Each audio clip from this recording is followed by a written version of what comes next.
Easy leveling, easy gearing, easy mapping, easy everything. It's the Bone Zone, baby. Abandon absolutely flaccid playstyles like running around in circles, waiting for your damage over time to kill things, or hitting stuff from a mile away while praying that they don't come into your safe space. Embrace the absolute unit that is the Boneshatter Juggernaut, leaping straight into his foes and hitting them so hard he takes self-imposed blunt force trauma. Seriously though, memes aside, Boneshatter is absolutely nuts for both beginner and veteran PoE players alike. Before I get into the details, here's a PoB overview for those of you who know what you're looking at. Around 2 million DPS on a completely SSF friendly and ethical config, 600 DPS weapon, nothing but life and resistances on gear with a little bit of extra stats like accuracy and flat fizz, 2 modules by the way, no flasks, practical pinnacle boss config, rage and trauma stacks could probably go up if anything, automated debuffs, you still have to click your totems though, go take that up with GGG, not me, no awakened or alt quality gems, and most importantly, no berserk.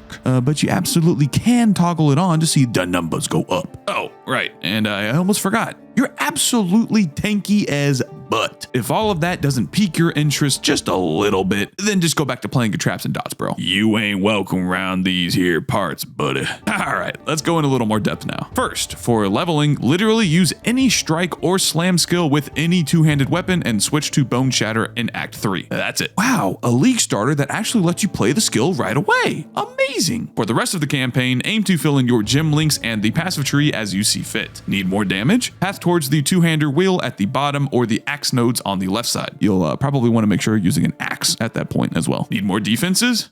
Good joke.